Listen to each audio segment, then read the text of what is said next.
जय हिंद साथियों, आप सभी का स्वागत है लर्निंग विद दुर्गेश में। आज हम लोग 22 फरवरी के महत्वपूर्ण करंट पढ़ने जा रहे हैं और 10 इस करंट की सीरीज में यह शिक्षक भर्ती परीक्षा के करंट और विविध को मिलाकर तैयार किया गया है। यह शिक्षक भर्ती परीक्षा के साथ साथ आपकी UPPSC, UP triple SC, UPP और अदर जो वनडे परीक्षा होते हैं, चाहे एसएससी, रेलवे है, उन सभी के लिए महत्वपूर्ण होते हैं। इनकी विस्तृत व्याख्या होगी, हिंदी और अंग्रेजी दोनों भाषाओं में होंगी। क्लास के समाप्ति के बाद इसकी पीडीएफ आपको ई लर्निंग विद दुर्गेश के ऐप और ई लर्निंग विद दुर्गेश के टेलीग्राम पर आपको मिल जाएगी। जी हाँ, पहला प्रश्न आपके सामने है। अंतर्राष्ट्रीय मातृभाषा दिवस कब मनाया गया? 21 फरवरी, 22 फरवरी, 23 फरवरी, 25 फरवरी। तो जो भी साथी इस वीडियो को देख रहे हैं फटाफट कमेंट करें और वीडियो को शेयर करें। अगर अभी तक लाइक नहीं किया है तो लाइक भी करके रखें। 21 फरवरी मान इस प्रश्न का सही जवाब क्या होगा? 21 फरवरी। हम बढ़ते हैं एक और अगले सवाल की तरफ। इसकी व्याख्या हम लोग देख लेते हैं।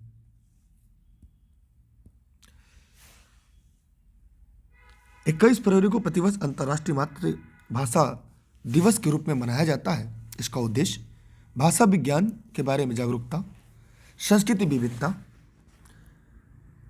बहुभाषावाद को बढ़ावा देना। इसकी घोषणा सर्वप्रथम यूनेस्को ने 17 नवंबर 1999 में दुनिया की उन भाषाओं के संरक्षण और संवर्धन और दुनिया का ध्यान आकर्षित करने के लिए साल 2000 से प्रतिवर्ष 21 फरवरी को अंतर्राष्ट्रीय मातृभाषा दिवस मनाने का निश्चय किया, जो कहीं न कहीं संकट में है। हम चलते हैं आज के अगले सवाल की तरफ। केरल राज्य में जल परिवहन विभाग कोच्चि में अपने वातानुकूलित पहला संचालित क्रूज पोत को कब लॉन्च करेगा? मार्च 2022, अप्रैल 2022, जुलाई 2022, नवंबर 2022। जी हाँ, अप्रैल 2022 माने 20 प्रश्न का सही जवाब है। इसकी हम व्याख्या देखते हैं।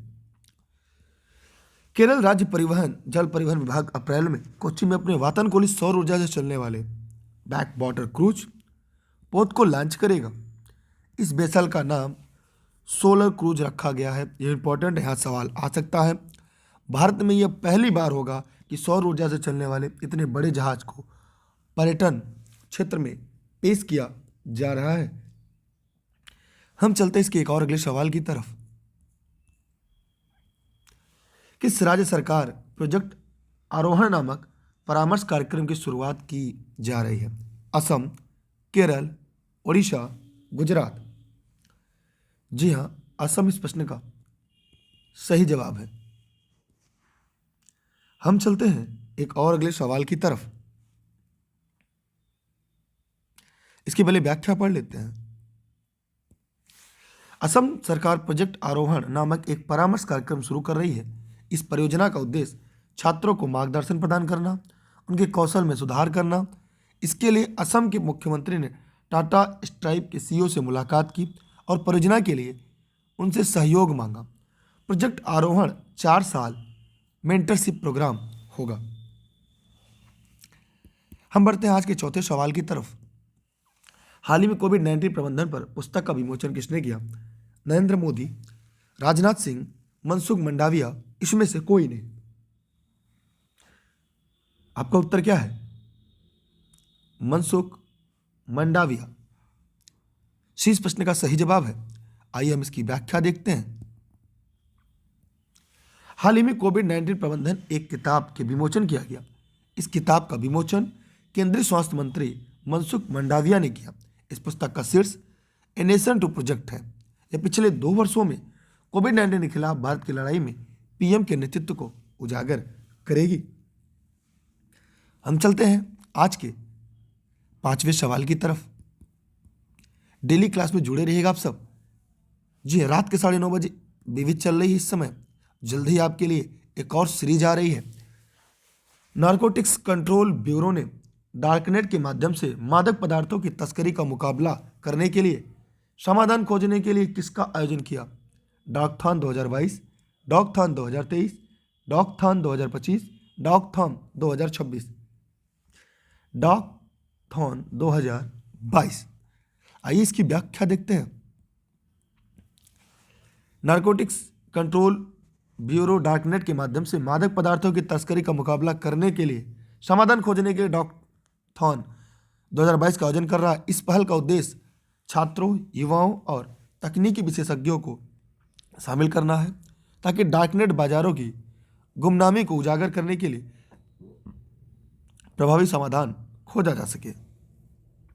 इसकी स्क्रीनशॉट रख लीजिए। गांजे की खेती आपूर्ति को खत्म करने के लिए एक विशेष अभियान ऑपरेशन परिवर्तन को किस राज्य की पुलिस ने शुरू किया? बिहार, छत्तीसगढ़, आंध्र प्रदेश, उत्तर प्रदेश। बताइए। उत्तर प्रदेश। आइए हम व्याख्या देखते हैं इसकी। आंध्र प्रदेश, सॉरी, इस प्रश्न का उत्तर होगा आंध्र प्रदेश। आंध्र प्रदेश का सही जवाब है। गांजे की खेती और आपूर्ति खत्म करने के लिए विशेष अभियान ऑपरेशन परिवर्तन तो आंध्र प्रदेश ने शुरू किया। आंध्र प्रदेश गांजे की खेती और आपूर्ति को खत्म करने के लिए एक विशेष अभियान ऑपरेशन परिवर्तन की शुरुआत की। इस ऑपरेशन का नेतृत्व आंध्र प्रदेश पुलिस विशाखापट्टनम में विशेष प्रवर्तन ब्यूरो के साथ किया। इस अभियान के तहत आंध्र प्रदेश पुलिस ने राज्य के कुछ तटीय इलाकों को जब्त 200 करोड़ रुपए का गांजा आग के हवाले कर नष्ट कर दिया। यह गांजा पिछले कुछ वर्षों में जब्त किया गया था। अगला सवाल आपके सामने, प्रश्न नंबर 7। किस राज्य की पुलिस ने स्मार्ट कार्ड सख्त लाइसेंस की शुरुआत की हाल ही में? तमिलनाडु, दिल्ली, पंजाब, बिहार। तो दिल्ली इस प्रश्न का सही जवाब है। आते हैं इसकी व्याख्या की तरफ। दिल्ली पुलिस की लाइसेंस इकाई में भारी भरकम सख्त लाइसेंस बुकलेट के स्थान पर स्मार्ट कार्ड सख्त लाइसेंस जारी करने का निर्णय लिया। दिल्ली पुलिस के अनुसार सुरक्षा विशेषताओं से लैस यह स्मार्ट कार्ड अपने पास रखने में सुविधाजनक रहेगा।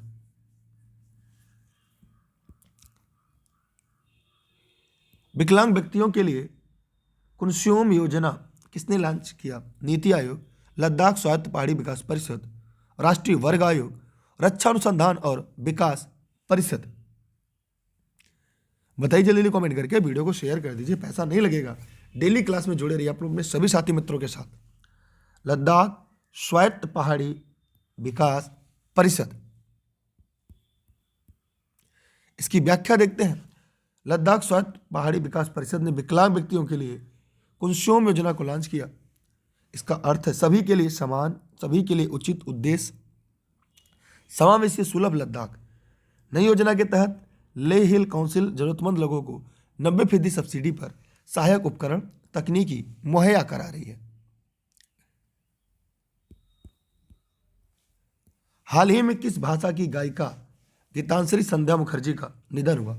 असमिया, कन्नड़, तमिल, बंगाली। बताइए जल्दी। बंगाली, मतलब बंगाली। आइए हम इसकी व्याख्या देखते हैं। हाल ही बंगाली भाषा गायिका गीताश्री संध्या मुखर्जी का निधन हो गया। संध्या मुखर्जी ने केंद्र सरकार से जनवरी 2022 में दिए गए पद्म पुरस्कार को स्वीकार करने से इनकार कर दिया था। उन्होंने कहा कि पद्म पुरस्कार या पद्मश्री पुरस्कार नहीं है जो उनके जैसे दिग्गज को दिया जाना चाहिए, उसे स्वीकार करना उनके लिए अशोभनीय होगा। तो पद्म पुरस्कार उन्होंने स्वीकार करने से मना कर दिया था।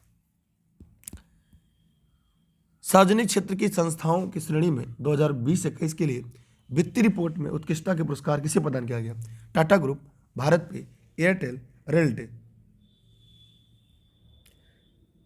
बताइए पहले फटाफट कमेंट करके। रेलटेल, किसको? रेलटेल को। यह आज का आखिरी सवाल है।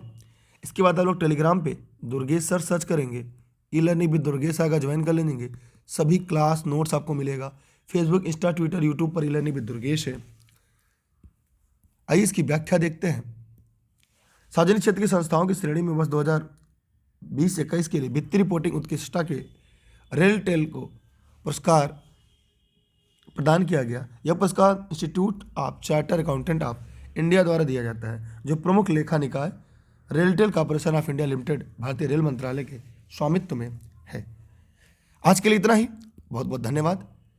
आप टेलीग्राम पे जुड़ सकते हैं, यूट्यूब, फेसबुक, और घर बैठे सभी नोट्स प्राप्त कर सकते हैं शिक्षक भर्ती परीक्षा संबंधित।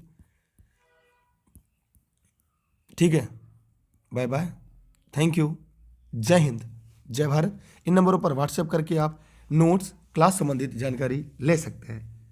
जय हिंद, जय भारत।